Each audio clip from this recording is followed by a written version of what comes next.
అందరికీ నమస్కారం. నిన్న ఏదైతే నా బర్త్డే పార్టీ జరిగిందో ఒక చిన్న ఇంట్లో పార్టీ లాగా ఒక ఫ్యామిలీ ఫంక్షన్ లాగా జరుపుకోవాలన్న ఒక ఉద్దేశంతో ఆ రిసార్ట్లో మా అమ్మా నాన్నల కోరిక మేరకు మా అమ్మా నాన్నలతో కలిసి మా ఫ్యామిలీ మెంబర్స్తో కలిసి నేను జరుపుకోవడం జరిగింది. అక్కడ మా అమ్మా నాన్న ఫ్రెండ్స్, మా ఫ్యామిలీ ఫ్రెండ్స్, మా టీమ్ మెంబర్స్ మాత్రమే ఉండడం జరిగింది. అండ్ అట్లనే లిక్కర్ ఉండడం జరిగింది, సౌండ్ సిస్టమ్ ఉండడం జరిగింది. సో సౌండ్ సిస్టమ్కి లిక్కర్కి పర్మిషన్ తీసుకోవాలని చెప్పి నాకు అస్సలు అవగాహన లేదు, ఐడియా కూడా లేదు. అది అనుకోకుండా సడన్గా ప్లాన్ చేసుకొని వెళ్ళిపోవడం జరిగింది అక్కడ. సో అందుకు నాకు అవగాహన లేదు, లేకుంటే నేను డెఫినెట్లీ నేను తీసుకునేదాన్ని. నాకు అసలు గైడెన్సీయే లేదు. ఎవరన్నా గైడ్ చేసినా కూడా నేను పర్మిషన్ తీసుకునేదాన్ని, లేకపోతే నేను ఎందుకు ఇలా తెలిసి చెయ్యను కదా. సో ఇదంతా ఇలా తెలిసి అయితే నేను తప్పు చేయలేదు, తెలియకుండా ఇది జరిగిపోయింది.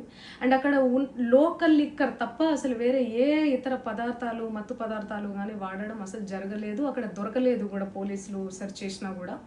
అండ్ అక్కడ ఎవరికైతే పాజిటివ్ వచ్చింది అని చెప్పి పోలీసులు చెప్తున్నారో ఆయన ఎక్కడో ఒక చోట తీసుకున్నాడు, ఎప్పుడో తీసుకున్నాడు అని చెప్పి తేలిందని చెప్పి పోలీసులే చెప్పారు. అండ్ అది ఇన్వెస్టిగేషన్ కూడా జరుగుతుంది. మేము కూడా పోలీసులకు కోఆపరేట్ చేస్తున్నాము.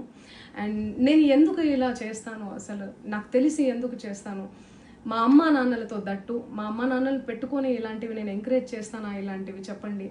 అండ్ ఒక రోల్ మోడల్గా ఒక ఇన్స్పిరేషనల్గా ఉండాలని అనుకుంటాను, కానీ నేను ఇలా ఎందుకు నేను చేస్తాను. సో ప్లీజ్ దయచేసి మీడియా మిత్రులకు నా విన్నపం ఏంటంటే, ఆధారాలు లేని అభియోగాలు నా మీద అస్సలు మోపద్దు ప్లీజ్.